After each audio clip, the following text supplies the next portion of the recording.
Selamat berjumpa kembali dalam layanan audio Sahabat Seperjalanan. Hari ini adalah hari Rabu 22 Januari 2025. Tema renungan saat teduh kita dengan judul Mati dan Mati-matian.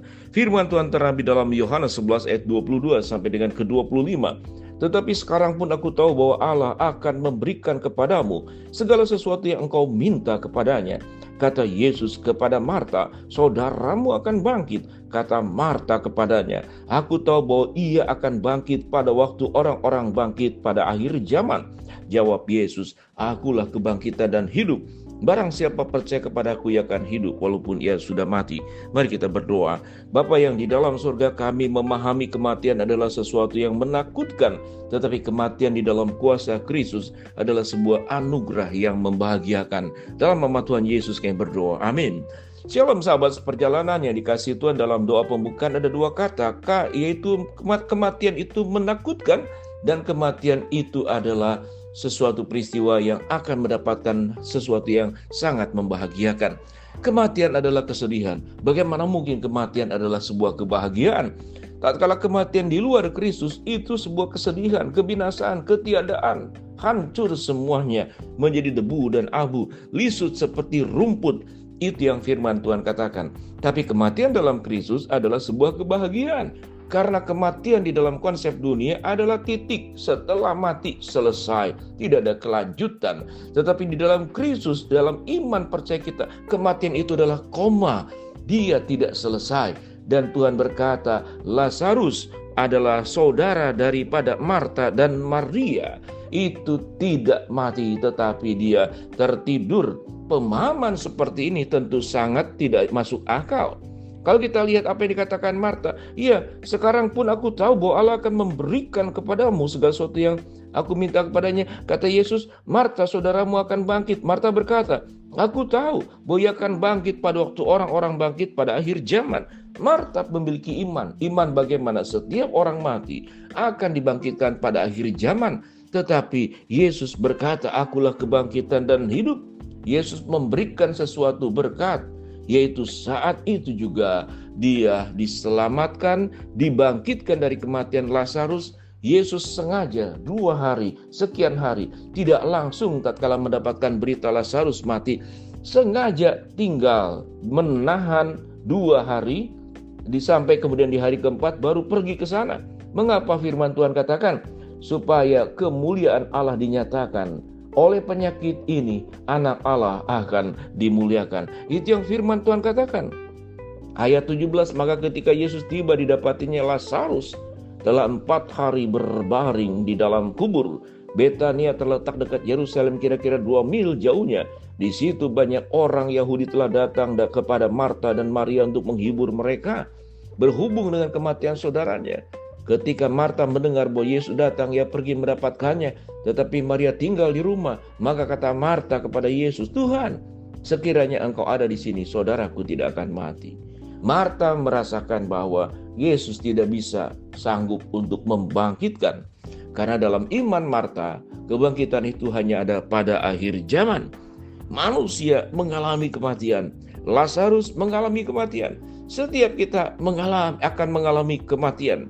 Ada banyak saudara-saudara kita, keluarga kita yang mengalami kematian. Yang pertama tentu yang lebih tua dari kita, orang tua kita, opa, oma kita, kakek, nenek kita mengalami kematian. Atau juga ada anggota keluarga kita yang usianya mendekati sama dengan kita, mengalami kematian. Apalagi saya pribadi tahun ini dalam usia 61 tahun. Saya mendengar baik dalam WhatsApp berita dari teman-teman yang seangkatan sekolah, baik waktu SD, SMP, SMA, atau waktu kuliah, ada yang sudah pergi lebih dahulu. Artinya, kematian adalah sesuatu yang dekat dengan manusia. Ada 2 kematian yang menakutkan. Satu, kematian fisik. Yang kedua adalah kematian, yaitu kebinasaan. Kita dijauhkan daripada kasih Allah, kita diputuskan dan akan masuk ke dalam perapian. Itu kematian kekal. Ada kematian fisik, ada kematian kekal. Tapi Allah memberikan kehidupan dalam diri Kristus. Allah memberikan kebangkitan. Apa yang dilakukan oleh Kristus untuk memberikan kepada kita kehidupan kekal dan kebangkitan. Maka kata yang tepat, manusia mengalami kematian, tetapi Yesus mati-matian. Apa yang dimaksud dengan mati-matian? Yaitu kasihnya berkorban, mengorbankan dirinya. Yesus mati-matian, artinya segala daya sudah dilakukan oleh dirinya sampai di atas kayu salib. Kematian yang sangat sempurna untuk sebuah pengorbanan adalah Kristus yang adalah Allah mau jadi manusia. Kristus mau mengosongkan diri. Sekalipun dia Allah, dia mengosongkan dirinya dan mengambil rupa sebagai seorang hamba dan sampai taat mati di atas kayu salib. Dia dihina, dicerca, dipakukan, diberikan mahkota duri, diolok-olok, dipukul, diludahi. Lengkap semua.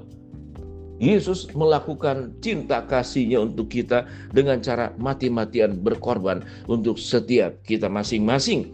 Sehingga firman Tuhan berkata ayat 25, jawab Yesus, akulah kebangkitan dan hidup. Barang siapa percaya kepadaku, ia akan hidup walaupun ia sudah mati. Kristus mati untuk kita, Kristus bangkit untuk kita, Kristus naik ke surga untuk kita, Kristus akan datang kedua kali untuk setiap kita masing-masing manusia yang akan mengalami kematian fisik dan kematian kekal. Dua kematian ini diselesaikan oleh Kristus dalam cinta kasih yang sangat besar dengan mati-matian mencintai kita, mati-matian mengasihi kita, mati-matian berkorban via dolorosa untuk setiap kita masing-masing sampai titik ini. Sahabat seperjalanan, bagaimana rasa syukur kita untuk Tuhan yang kita sembah, Tuhan yang kita miliki, yang Sang Juru Selamat, yang menyertai kita, menopang kita, menguatkan kita, menghibur kita. Apa respon kita kepada satu pribadi, yaitu Allah di dalam diri Kristus yang sudah memberikan yang terbaik untuk kita, yang termulia, yang terindah, yang berharga. Apakah kita hanya menjadi orang yang kemudian bersungut-sungut, tidak pernah puas dengan berkat yang Tuhan beri, menyalahkan orang lain, menyalahkan keadaan, menyalahkan Tuhan? Atau menjadi orang yang hidup dalam kebenaran, mematikan segala dosa yang sudah ditebus oleh Kristus, dengan bilur-bilurnya kita sembuh. Kita telah lunas dibayar di dalam kasih Allah. Apa yang kita lakukan sebagai sesuatu persembahan yang terbaik kepada Allah, itu adalah pilihan kita. Apakah di tahun 2025 kita masih ada berada di bulan Januari? Apa yang kau berikan kepada Allah di dalam diri Kristus Yesus yang sudah memberikan yang terbaik untuk kita, pribadi yang sudah mati-matian untuk mencintai dan mengasihi kita. Kita akan memperbaiki hidup. Tatkala kita berumah tanggalah dengan baik. Tatkala kita berbisnis, kita bekerjalah dengan baik. Jaga pikiran kita, jaga mulut kita, jaga hati kita, jaga tangan kita agar tidak melukai orang lain, jaga kaki kita agar kita tidak berada di jalan yang salah. Seluruh kehidupan kita biarlah seperti Roma 12 ayat 1 dan 2. Persembahkanlah tubuhmu sebagai persembahan yang hidup, yang kudus dan yang berkenan kepada Allah.